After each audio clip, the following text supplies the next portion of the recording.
हालत कैसी भी हो, बहादुर रोया नहीं करते। हालत कैसी भी हो, बहादुर रोया नहीं करते। सीने में जिनके जुनून हो, वो हिम्मत खोया नहीं करते।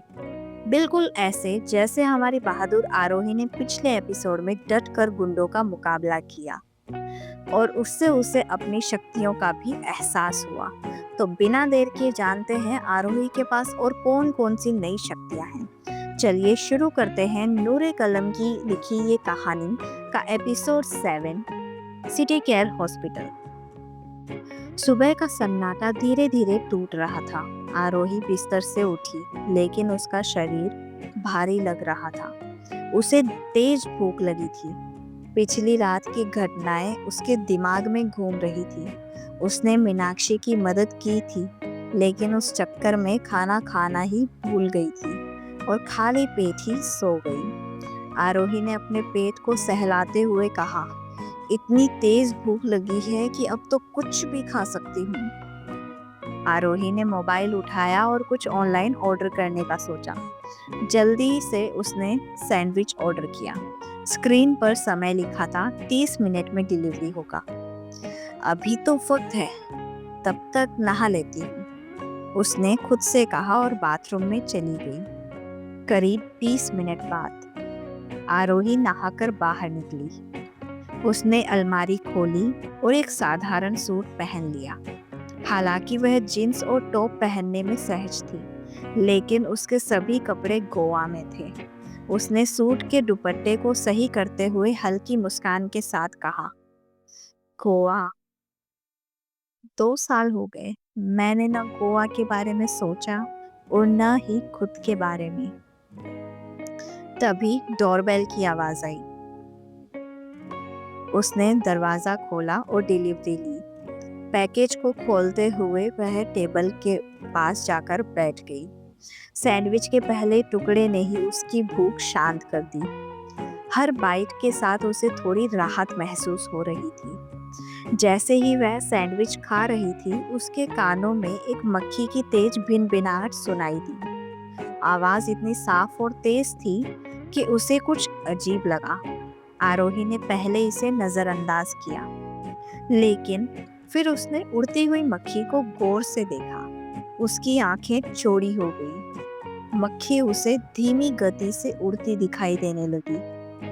मक्खी के पंख हिलने की रफ्तार इतनी धीमी थी कि वह उन्हें अलग अलग देख सकती थी।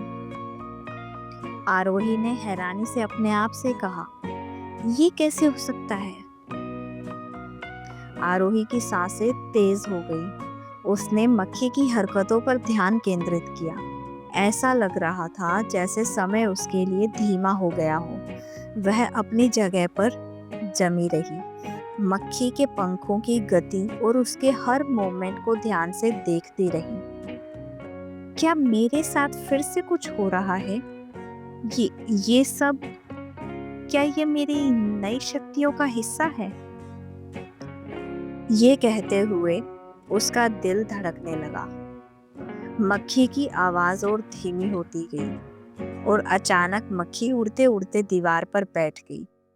आरोही ने गहरी सांस ली और अपनी कुर्सी पर टिक गई। उसके मन में सवालों का सैलाब उमड़ रहा था।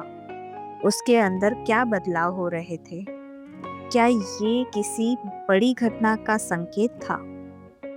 आरोही के मन में सवालों का तूफान था। उसने एक गहरी सांस ली और मक्खी पर से ध्यान हटाया।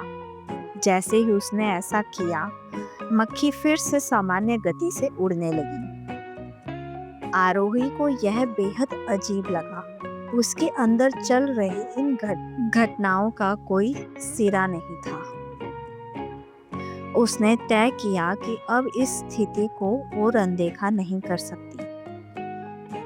कुछ तो गड़बड़ जरूर है, उसने सोचा और सैंडविच खत्म करते ही शहर के अस्पताल में अपना चेकअप कराने का निश्चय किया।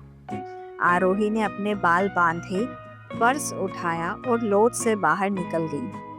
गली में पहुंचते ही उसने एक ऑटो रोका और पूछा, भाई सिटी हॉस्पिटल चलोगे? ऑटो वाले ने हाँ में सिर हिलाया और आरोही उसमें बैठ गई। रास्ते में वह शहर के नज़ारे देख रही थी।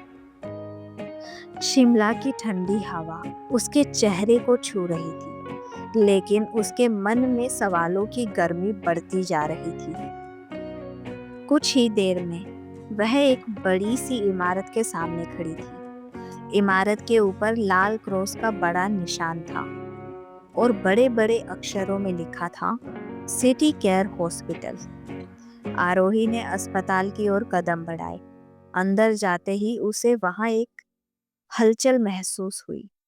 मरीजों और डॉक्टरों की आवाजाही के बीच एक हल्की दवाइयों की खुशबू फैली हुई थी। माहौल में एक अजीब सा सुकून और बेचैनी दोनों थी। वह सीधा फ्रंट डेस्क पर पहुंची और कहा, मुझे मुझे बॉडी चेकअप कराना है।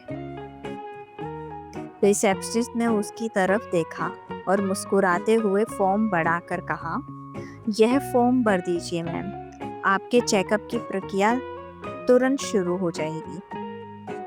आरोही ने फॉर्म उठाया और एक कुर्सी पर बैठ गई। उसने फॉर्म भरने के लिए पेन निकाला, लेकिन उसके हाथ अभी भी उस मक्खी की धीमी गति की घटना के बारे में सोच रहे थे।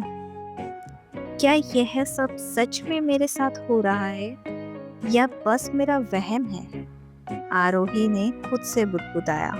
फॉर्म भरते हुए उसने खुद को शांत रखने की कोशिश की, लेकिन उसकी बेचैनी बढ़ती जा रही थी। उसे डर था कि यह चेकअप उसके सवालों का जवाब देगा या शायद और भी नए सवाल खड़े करेगा।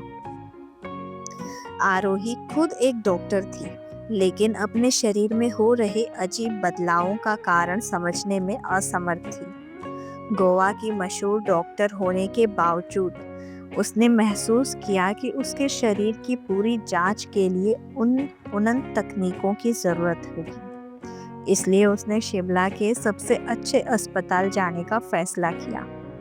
शिमला के अस्पताल में रिसेप्शन पर फॉर्म भरने के बाद उसे टेस्ट रूम में बुलाया गया।